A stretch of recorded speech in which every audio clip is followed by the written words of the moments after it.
Bonjour à tous, je m'appelle Fanny et aujourd'hui on va parler panneaux photovoltaïques plug and play et comparer quelques systèmes. Pour la petite histoire, j'ai une maison en rénovation depuis une dizaine d'années et j'ai toujours eu dans un coin de ma tête les panneaux photovoltaïques et pour l'instant ça s'était jamais fait. La maison est en fin de rénovation et en regardant des vidéos sur YouTube, j'ai vu qu'il existait des systèmes photovoltaïques plug and play. Et pour les gens qui ne sont pas très forts en électricité, c'est super. Enfin, j'imagine pour le moment. Et donc, du coup, j'ai fait un petit comparatif entre quelques systèmes qui existaient et j'ai trouvé ma solution qui pourrait éventuellement me convenir. D'où cette vidéo. Allez, c'est parti.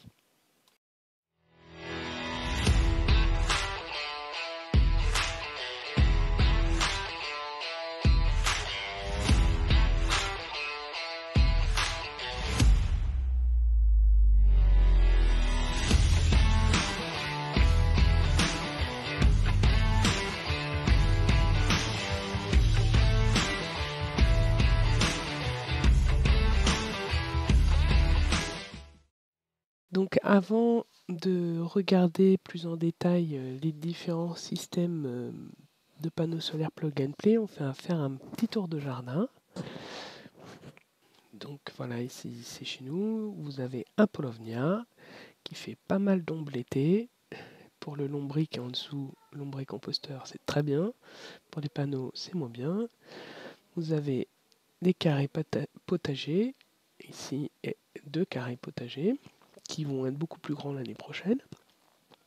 Donc on va pas pouvoir mettre de panneaux par ici. Là, vous avez un pêcher et une serre qui a été construite cette année, donc plein sud. Donc ici, pour le soleil, c'est l'emplacement idéal. Et donc on pensait soit le mettre en dessous les panneaux solaires, soit dans la prolongation de la serre, mais il y a un muret. Donc je me rapproche. Donc voilà, serre plein sud. Et voilà, au pied de la serre, on aurait pu mettre des petits panneaux solaires, mais ici ça se rétrécit. Et ensuite, on aurait pu aussi voir devant le lilas, on a un emplacement pour un grand panneau solaire. Mais comme vous voyez, il y a un muret qui empêche le soleil du matin d'arriver assez tôt. Et là, le soleil est arrêté assez rapidement également en après-midi par les maisons. On est assez enclavé. Notre problématique. Avant de vous parler des différentes solutions plug and play, il faut regarder sa consommation d'électricité.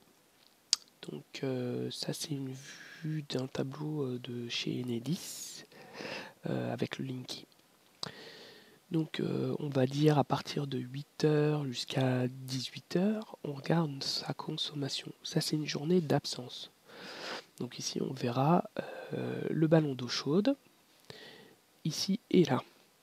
Et au moment où le soleil arrive et il se couche, on va regarder sa consommation la plus basse, qui correspond ici à son talon de consommation. C'est la consommation des installations en période d'absence. Et c'est ça qu'on va essayer de faire disparaître avec ce panneau solaire. Donc on va bien sûr essayer, en fait moi ce que je veux c'est que tout ça disparaisse au mieux, et tout ça disparaisse au mieux également. Et si on peut faire diminuer un petit peu tout ce qui est rapport ballon d'eau chaude, ça me va bien aussi. Donc là on a au plus bas 0,03 kWh. Ici, là, enfin voilà. Donc essayez de faire disparaître ça. Après avoir vu une vidéo sur YouTube qui montrait ces systèmes plug and play, j'ai vu une installation BIM. Je me suis intéressé à la chose, j'ai vu des installations Synology. Et après, en creusant un peu, j'ai vu Super Solar et What You Need. Je ne l'ai pas vu en vidéo, mais j'ai été sur leur site et j'ai regardé s'ils faisaient des kits. Donc j'ai vu qu'ils proposaient un kit. Mais pour moi, c'est pas tout à fait plug and play, on va voir ça plus loin. Donc première chose que je regarde, c'était le poids pour pouvoir installer de moi-même. Donc voilà, on a un Super Solar à 42,5 kg. Ça va être un petit peu lourd. On a la solution BIM qui est pas mal à 5,6 kg le panneau parce qu'il y en a 4. Donc ça c'est faisable pour tout le monde. Et après on a 23 et 27 kg. Sachant que 27 kg, c'est l'onduleur qui est dessus, c'est la structure, il y a vraiment tout dessus, quoi. Donc voilà. Donc ça, on peut voir, bon, si on est costaud, si on a des problèmes de dos et d'épaule, on sera plutôt sur du 5 kg. Donc voilà, ça peut être quelque chose de déterminant aussi pour son choix. Après, il y a les dimensions. Donc, pour 3 panneaux, on est assez proche. Donc, pour Sonology, What You Need, Super Solar, on est assez proche. Pour BIM, on est comme je vous l'ai dit, c'est 4 panneaux. Donc, je vais d'ailleurs le mettre, 4 panneaux, 70-70. Voilà, si on veut les mettre au sol ou sur un mur, ou sur un balcon. Enfin, on a une terrasse. Tout dépend de notre vision par rapport à notre terrain, notre environnement. La sécurité, donc on a Sonology qui nous parle de la sécurité, on a Super Solar qui met vraiment bien en avant la sécurité de son kit et pour les enfants et pour toute personne. Pour What You Need, on n'a pas forcément de données parce qu'il faut monter son câble soi-même. Et pour BIM, je n'ai pas vu, mais j'imagine que c'est aussi sécurisé vu que c'est un kit. Le support qui peut être aussi déterminant pour notre choix. On a sur Sonology un support avec 3 possibilités d'inclinaison, mi-saison, été et hiver. What You Need, il n'y a pas du tout de support. BIM, il y a un support qui est fixe. Et Super Solar également. Et j'imagine que ces deux-là sont à 30 degrés d'office. La puissance des panneaux qui va être regardée, j'imagine, en premier lieu par les gens, ça va être du 400 ou du 300 watts. L'onduleur, alors j'ai réussi à récupérer que 2 fiches techniques sur 4. Moi, ce que j'ai voulu regarder sur les onduleurs, c'est la sortie.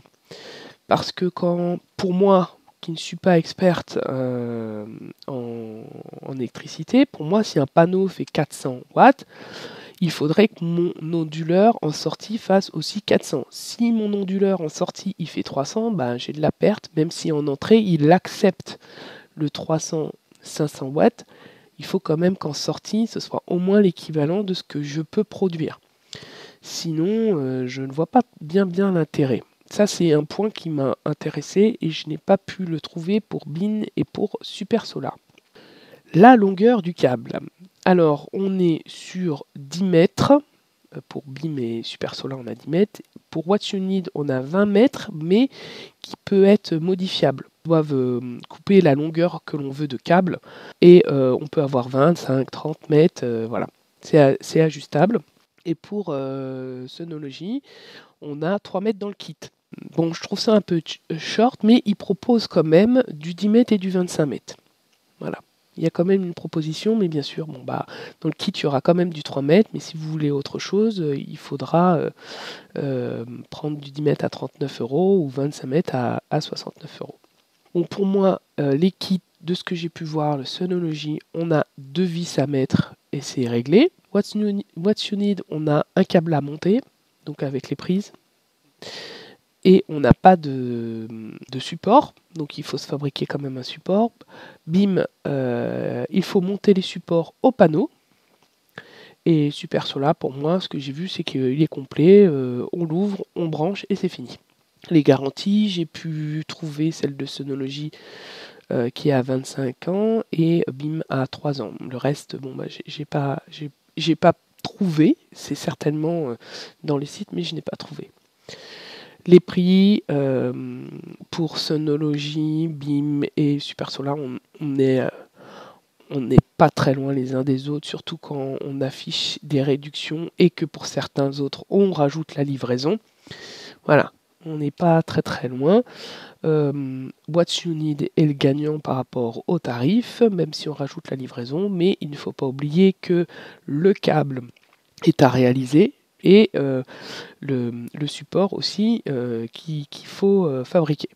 Les délais de livraison vont de 25 jours ouvrables à 90 jours.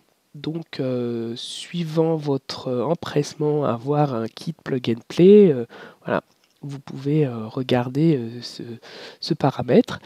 Sachant également qu'ils ont des problèmes d'approvisionnement parce que c'est du matériel sous tension, les onduleurs, les panneaux solaires, il y a beaucoup de demandes. Donc ces chiffres-là, j'imagine qu'ils sont mis à jour sur les sites, mais qui vont certainement varier par rapport à la demande grandissante et les problèmes d'approvisionnement. On a pour 2 kits des compteurs Wi-Fi. Je pense que pour What You Need, on peut en acheter un séparément. Super Solar, j'ai pas vu. Je reparlerai de ces compteurs ultérieurement. Point de vue des sites, nous avons Synology, c'est un site qui est bien fait, qui est clair. J'ai trouvé assez facilement les fiches techniques pour le panneau solaire, l'onduleur. C'est très bien fait. D'ailleurs, sur ce site, vous pouvez, et je l'ai vu qu'après, mais avoir aussi un détail comparatif entre différentes marques de panneaux solaires plug and play. Et il y a d'autres marques que celles que je vous propose. Donc vous pouvez y aller. Il joue le jeu à fond. Il se compare même avec d'autres. Donc voilà. What You Need, faut chercher un peu. Pour les fiches techniques, je pense qu'il faut mettre dans son panier, si je me souviens bien. Et après, on peut voir le détail technique de chaque composant. Pour BIM, ça manque un petit peu d'informations. Ou voilà, c'est peut-être juste parce que je n'ai pas trouvé. Bon, j'ai cherché un petit peu, mais voilà, pour par exemple les onduleurs. Et Super Solar aussi. C'est propre, mais il manque d'informations. Alors là, ce que vous voyez en surligné, c'est ce que j'ai mis de côté parce que pour moi, je cherche une solution vraiment plug and play et monter son câble, c'est pas assez plug and play pour moi. Moi, je veux vraiment quelque chose que je branche et puis voilà. Je veux pas, surtout pas d'électricité à faire et ne serait-ce que fabriquer mon câble, non. Non, j'ai pas envie. Pour l'emplacement, ça, c'est pour mon terrain, c'est mon cas à moi.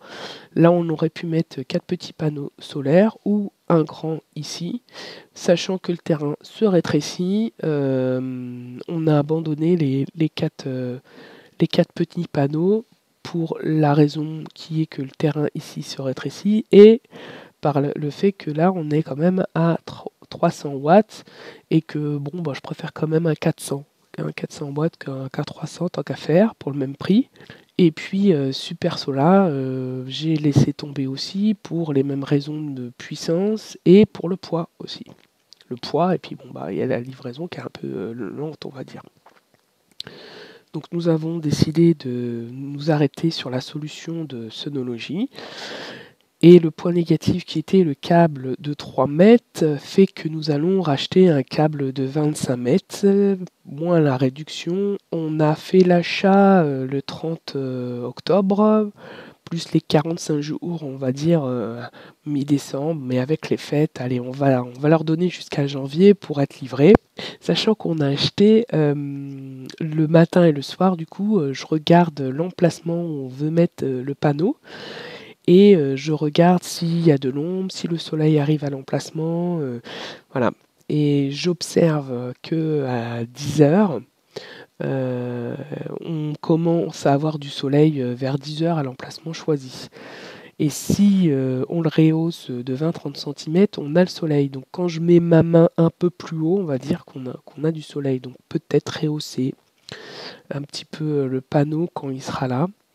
Et puis en fin de journée, voilà, on va dire que c'est 16 heures. Si le panneau est un peu rehaussé, peut-être qu'on qu'on va en novembre, hein, on va gagner un petit peu de temps parce que ce qui est intéressant, c'est d'être le plus large possible à partir du moment où le soleil se lève et se couche, donc capter le plus de soleil possible. Donc l'implantation du panneau est super importante. Donc en été, j'ai pas de problème, je suis sûr que ça va bien fonctionner. Enfin, je suis sûr, faut voir.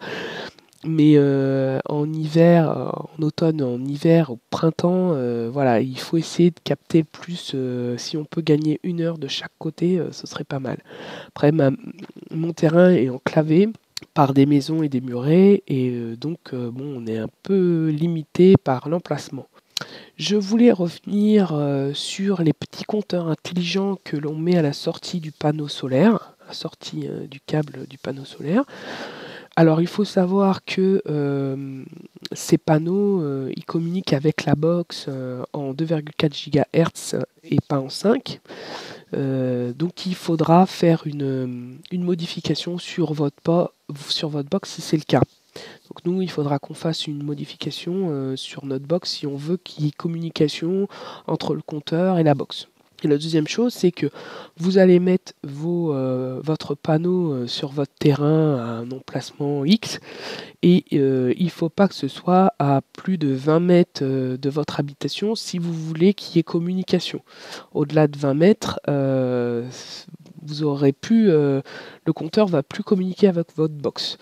Après, ça dépend aussi de la taille de vos murs, etc. Le plus proche de la maison, on va dire, est le mieux. Peut-être rapatrier le compteur sur la ligne en fait du panneau solaire avec une rallonge pour être au plus proche de la maison. Ça peut être une idée pour le tester au moins pendant une semaine pour voir une semaine en automne, une semaine en hiver, pour chaque saison pour voir comment ça réagit, ce qu'il produit, s'il se comporte correctement. Voilà, je vous remercie d'avoir suivi cette vidéo. J'espère que ça vous a plu et à réception de mon panneau Sonologie, je manquerai pas de vous faire une vidéo du montage que je compte faire moi-même. Alors peut-être que je demanderai un coup de main pour le déplacement du panneau sur son emplacement définitif, mais voilà, je compte voir ça, une petite vidéo du fonctionnement. Et si jamais j'ai une réinjection importante chez les 10, je verrai une solution batterie intelligente pour stocker cette énergie et me la réinjecter le soir à la télé ou la box, etc. Je ferai un petit comparatif de ce que l'on peut trouver sur le marché en termes de batterie intelligente. Je veux du plug and play aussi. Voilà. À la prochaine vidéo et merci. Au revoir.